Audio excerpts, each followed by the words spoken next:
ఏ పోలీసులు బయటకు రావాలి ఇట్లాంటి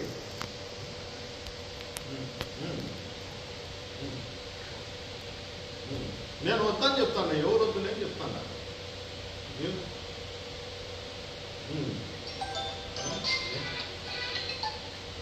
అంతే కదా, అంతే కదా.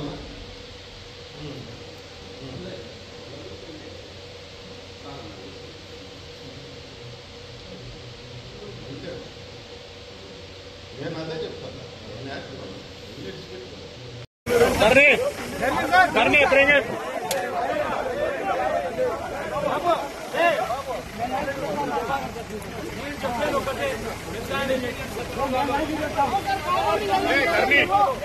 स्पेशल पार्टी लाठी चार्ज का भगाओ इनको, लाठी चार्ज, हाँ लाठी चार्ज अंदर गाड़ी में लाठी चार्ज बाकी बात रिमूव करो, गाड़ी चार्ज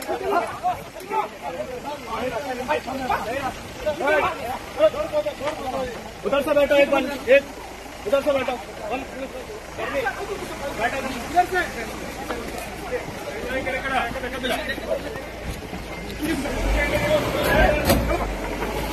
कर्सको सुना डोर इसको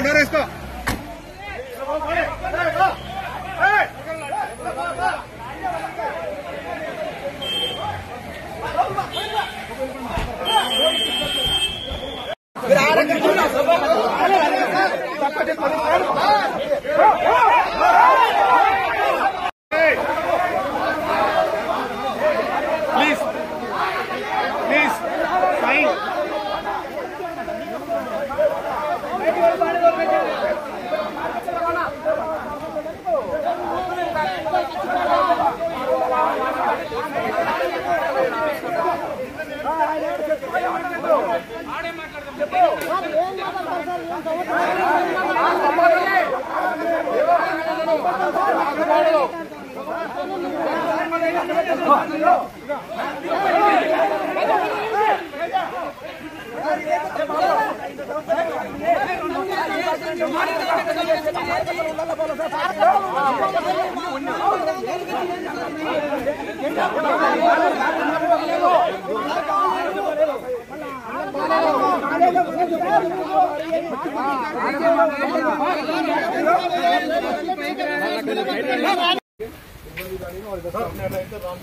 ప్లీజ్ నేను కోర్టు ఆర్డర్ తెచ్చాను, మీరు కానీలే. నేను వైలెన్స్ చేయలేదు సార్, మీరు చేశారు సార్, మీరు చేశారు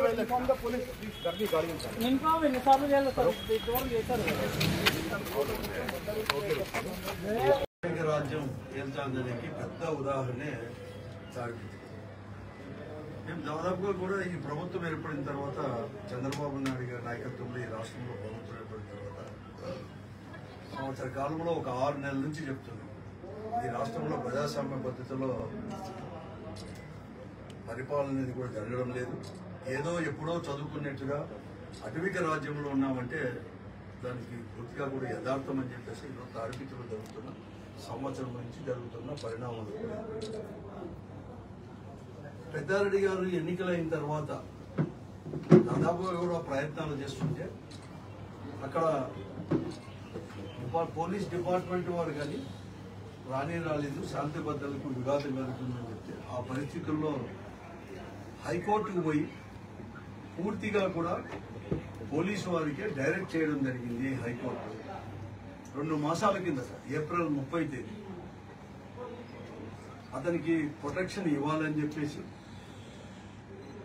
ఎక్కడైనా కానీ నియోజకవర్గంలో పర్యటించేటప్పుడు 4 వెహికల్స్ కంటే కూడా ఎక్కువ అనేది కూడా అతను వెంబడి 4 వెహికల్స్ కంటే ఎక్కువ పోకూడదని చెప్పేసి పూర్తిగా కూడా డైరెక్ట్ చేయడం జరిగింది. డీజీపీ, రాష్ట్ర డీజీపీని, అలాగే అనంతపురం సూపర్ ఎస్పీ గారికి కూడా డైరెక్ట్ చేయడం జరిగింది. 2 నెలల నుంచి కూడా పెద్దారెడ్డి గారు కానీ లేకపోతే పార్టీలో ఉండే సమన్వయకర్తలు అందరూ కూడా పోయి ఎస్పీ గారిని కలిసాం, ఇదిగో అదిగో అని చెప్పి చెప్తూనే 2 నెలలు కూడా అయినాడు. కనీసం ప్రొటెక్షన్ ఇచ్చి పిలుచుకొని పోయే దాంట్లో కూడా పూర్తిగా కూడా వైఫల్యం చెందినాడు. ఏకపక్షంగా కూడా పోలీస్ వ్యవస్థ కూడా ఈ జిల్లాలో వ్యవహరిస్తుంది.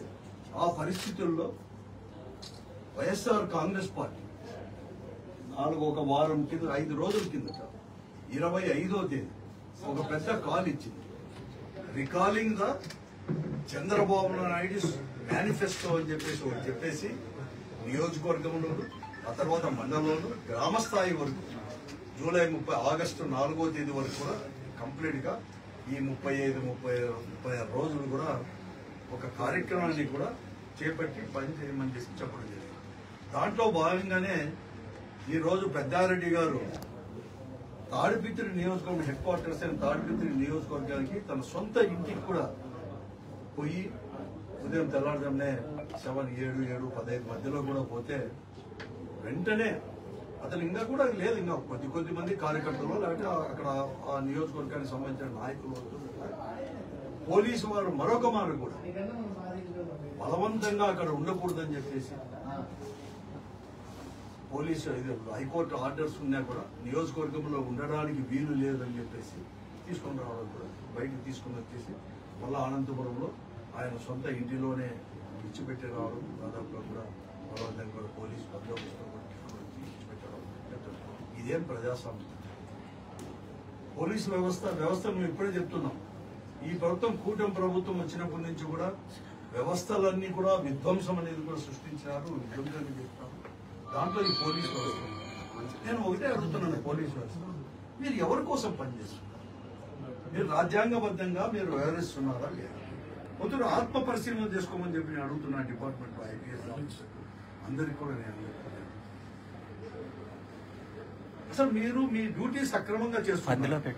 ఎవరు మీరు చట్టం అని చేసేది హైకోర్టు ప్రకారం మీరు పోతారా? లేకుంటే మీ డీజీపీ వాళ్ళు ఏమన్నా కానీ ఉత్తర్వులు ఇచ్చేసారా? మీ పోలీస్ డిపార్ట్మెంట్ కానీ ప్రభుత్వం కానీ ఏమైనా ఉత్తర్వులు ఇవ్వడం జరిగిందా? లేకుంటే మీరు పెద్దారెడ్డికి ఆ నియోజకవర్గంలో ఏమన్నా కానీ అరాచకం పనులు కానీ ఏదైనా చేసి ఉంటే మీరేమన్నా అతన్ని ఏమన్నా ఆ నియోజకవర్గంలో కాలు పెట్టకూడదని బహిష్కరించినారా అధికారికంగా? ఎన్నికల కంటే ముందు ఆ రోజు కౌంటింగ్ కాకుండా ముందు అక్కడ శాంతి భద్రతలకు విఘాతం కలుగుతుందని చెప్పేసి వైఎస్ఆర్ కాంగ్రెస్ పార్టీ వారిని కానీ అలాగే తెలుగుదేశం పార్టీ అంటే కూటమి పార్టీ వారందరినీ కూడా పేర్లు పెట్టి వీరందరినీ కూడా కౌంటింగ్ అయిపోయిన వరకంటే 15 రోజులు 20 రోజులు మాత్రం ఆ నియోజకవర్గ హెడ్ క్వార్టర్ లో ఉండొద్దు అని చెప్పిన మాట మాత్రం వాస్తవం అధికారికంగా. ఇప్పుడు సంవత్సరం పైన అయిపోయింది, 13 నెలలు పూర్తి కావస్తా ఉంది. అయిపోయి కూడా మీ ప్రకారం అది పెద్దారెడ్డి గారికి ఒక చట్టము, ఆ రోజు ఇచ్చిన ఇతరులకు అనేది అక్కడ ఉండే వారికి ఒక చట్టం అని అడుగుతాం. ఏమి ఇది ఏంటండి? ఎవరు మాట వింటున్నారు మీరు? నేను అడుగుతాను డిపార్ట్మెంట్ కూడా, ఎస్పీ గారిని అందరినీ కూడా మీరు చూపించండి ఆర్డర్ ఏదైనా కానీ ప్రభుత్వం నుంచి ఏమన్నా వచ్చిందా? లేకపోతే మీ వాళ్ళు ఏమైనా డిపార్ట్మెంట్ వాళ్ళు ఏమైనా చేశారా?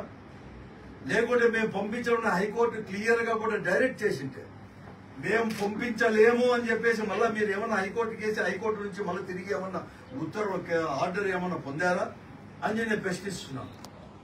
మీరు ఎవరికి దాసికం చేయడానికి మీరు ఈ రోజు ఉన్నారు పోలీస్ డిపార్ట్మెంట్ ఈ జిల్లాలో అని చెప్పి అడుగుతాను. ఒక నియోజకవర్గం ఎక్కడ చూసినా శాంతి భద్రతలకు విఘాతం కలుగుతాం. అసలు కనీసం ఒక మాజీ శాసనసభ్యులు ఒక పార్టీకి నాయకుడిని స్టేట్ కాల్ను చేసి దాన్ని ఇంప్లిమెంట్ చేయాలా, దాని కార్యాచరణ చేపట్టాలా అని చెప్పేసి దానికి ఒక ప్లానింగ్ చేసుకోవడానికి అక్కడ ఉండే నాయకులను కానీ కార్యకర్తలు కానీ వారితో తీసుకొని పోయి దాంట్లో డిస్కస్ చేసేదానికి కూడా ఆస్కారం ఇవ్వకుండా పోలీసు వారే తీసుకొని శాంతి భద్రతలకు విఘాతం కలుగుతుందని చెప్పి తీసుకుంటున్నారు.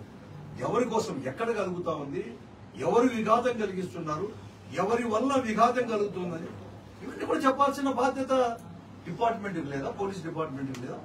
ఏమీ చెప్పకోకుండా ఏకపక్షంగా నియంతృత్వంగా మీకేదో అధికారాలు ఉన్నాయని చెప్పేసి పోలీసు వారిని ఏం చేయాలని చెప్పి తీసుకుని రావడం అనేది ఏ రకంగా తీసుకొస్తాను అని చెప్పి నేను ఇదేమన్నా నేను చెప్తున్నాను డిపార్ట్మెంట్కి, ఇలాగే మీరు కదా మీ పోకడ అనేది కూడా ఉంటే మేము గట్టిగా కూడా మీ దగ్గరకు వచ్చేసి మీరు అక్కడికి తీసుకొని పోకపోతే మీ ఎస్పీ ఆవరణలోనే పార్టీ అంతా కూడా వచ్చి కూర్చోవడానికి సిద్ధమైతుంది అని చెప్పి నేను అడుగుతాను.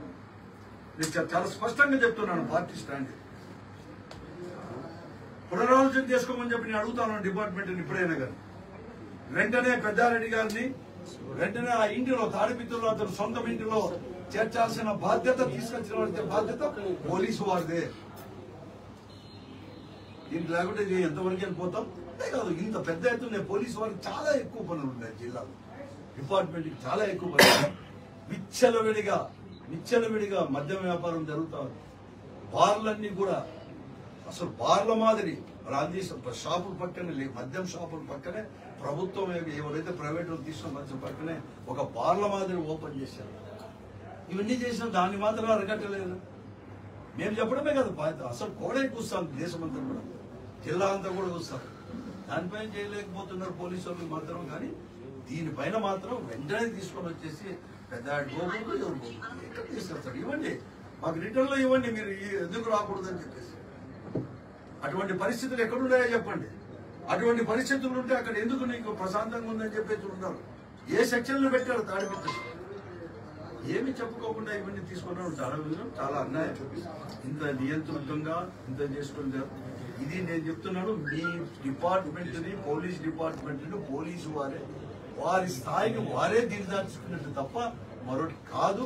అసలు అందరూ పోలీస్ డిపార్ట్మెంటే ముఖ్యంగా అసలు ఎందుకు వచ్చిందో కానీ ఐపీఎస్ లాంటి వాళ్ళు, డిఎస్పీ లాంటి వాళ్ళు, ఇటువంటి వాళ్ళు కూడా ప్రభుత్వం కూడా వారు తలదించుకునే కార్యక్రమం చేయొద్దని చెప్పేసి నేను పోలీస్ ప్రత్యేకంగా ఈ జిల్లా సూపరింటెండెంట్ అని అడిషనల్ ఎస్పీ అక్కడ ఉండే అడిషనల్ ఎస్పీ ఎవరైతే ఉన్నారో డిఎస్పీ దాంట్లో ఆయన ప్రత్యేకంగా చేస్తున్నాను.